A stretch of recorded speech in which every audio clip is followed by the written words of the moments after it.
Well, Didhiti, at McCarthy, is your PMO is it involved with strategy formulation, and how so? Absolutely, we are involved. It is quite a lengthy process for us, and actually we're going through the process right now. We work with all of our business leads and kind of provide them the guidance. They come up with what they need, and we work together, make sure each business units understand what the other business is trying to do, and kind of we're pulling it together. And then we are heavily involved in the prioritization because as a PMO, we're the most knowledgeable about our resources across the farm and what we can deliver in a certain period of time. And have you tied strategic objectives to the organization's realization of benefits? So we actually work very thoroughly on that. We do have our senior leadership team. They come up with our farm's agenda and what's our strategic objective and goals for the year.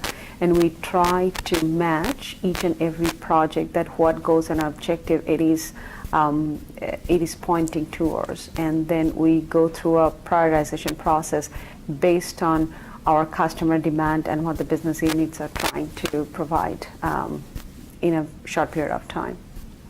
So Barry, at Parker, can you give us an idea about your portfolio management process?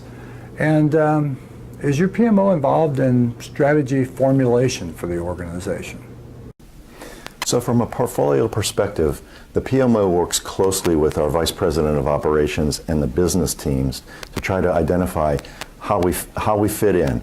Typically, our business development teams and our business operations teams define what needs to be done. They're defining the actual projects that we're going after. And the PMO is more focused on how are we going to execute to those. So there definitely is a linkage between the two. And what we try to do from a PMO perspective is give the organization a much broader view using some of the tools that we have available to us to identify what kind of projects do we have currently going on, when those projects are active, and when they might be coming to an end, so that we can make sure that we have a pipeline filled and that we can balance out the work that's across the organization. We're also looking at it from a perspective of, are there strategic initiatives that we're trying to get into? A few years ago, Parker Aerospace decided that they wanted to move from a component supplier into more of a systems integrator role. And with that, we had strategic initiatives in place on what types of projects that we were going to be going after from our customers. And so we worked with the business development team and the business operation team to make sure that we had a fairly balanced portfolio across the organization and trying to manage that and point the company in the right direction. Ah, interesting. So have you tied measurable strategic objectives to benefits realization?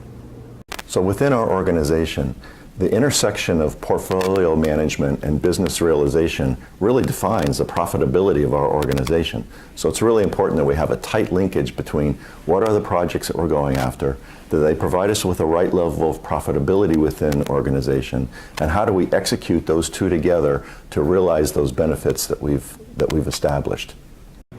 Well, Terry, tell me, is your PMO involved in formulating organizational strategy?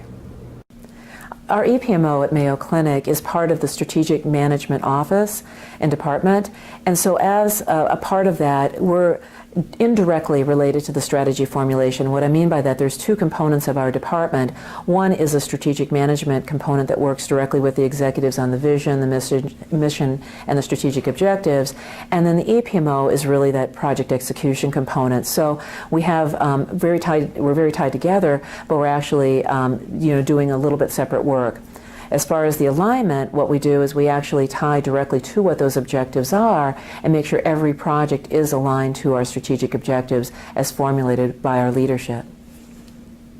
Well, tell me, how do you integrate strategic objectives into the Mayo organizational portfolio?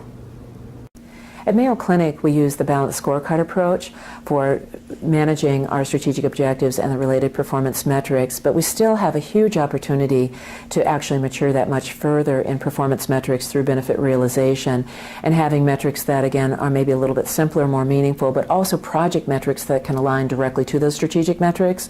Right now, where they do loosely align, I can see in the future through what I'm learning through PMI and the benefit realization management initiatives that they have underway, how to have that closer alignment and better performance metrics that really tie the two together.